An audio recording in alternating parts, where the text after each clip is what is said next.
नमस्कार, आपण पाहता हिरकणी न्यूज. हिरकणी न्यूज प्रत्येक क्षण ताज्या घडामोडी आणि महत्त्वाच्या प्रत्येक बातमीसाठी नेहमी तत्पर. उदगावमध्ये गॅस वितरणाचा गोंधळ, संतप्त ग्रामस्थांचा इशारा. घरपोच सेवा सुरू करा, अन्यथा मोर्चा. जयसिंगपूर उदगाव येथील गॅस वितरणात झालेल्या अनागोंदीमुळे नागरिकांमध्ये तीव्र संताप व्यक्त होत आहे. जयसिंगपूरमधील यश गॅस एजन्सीच्या कारभारावर प्रश्नचिन्ह उपस्थित झालं असून गॅसचे घरोघरी वितरण न करता नागरिकांना आगर तालुका शिरोळ येथील जयसिंगपूर बाजार समितीच्या आवारात गॅस घ्यायला बोलवलं जात आहे.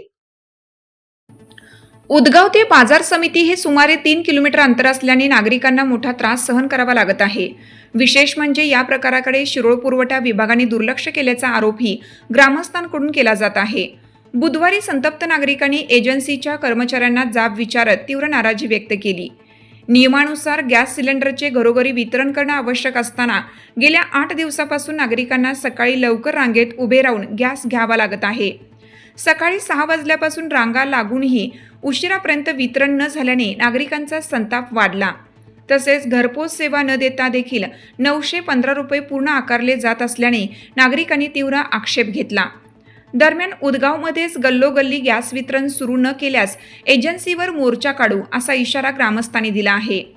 जिल्हा परिषद सदस्य अमोल चव्हाण यांनीही एजन्सीला गावातच गॅस वाटप करण्याच्या सूचना दिल्या. घटनास्थळी आलेल्या एजन्सी मालक देसाई यांनी कर्मचाऱ्यांना सुनावणी करत उद्यापासून उदगावमध्ये घरपोच गॅस वितरण सुरू करण्याचे आदेश दिले. या प्रकारामुळे परिसरात काही काळ तणावाचे वातावरण निर्माण झालं होतं. दरम्यान बाजार समितीच्या आवारात गॅस वाटप सुरू असल्याने संभाव्य अपघाताची जबाबदारी कोण घेणार असा प्रश्नही नागरिकांकडून उपस्थित केला जात आहे. तसेच या प्रकरणाची माहिती शिरोळ तालुका पुरवठा अधिकारी वैशाली माळी यांनाही देण्यात आली असून पुढील कारवाईकडे नागरिकांचं लक्ष लागलं आहे.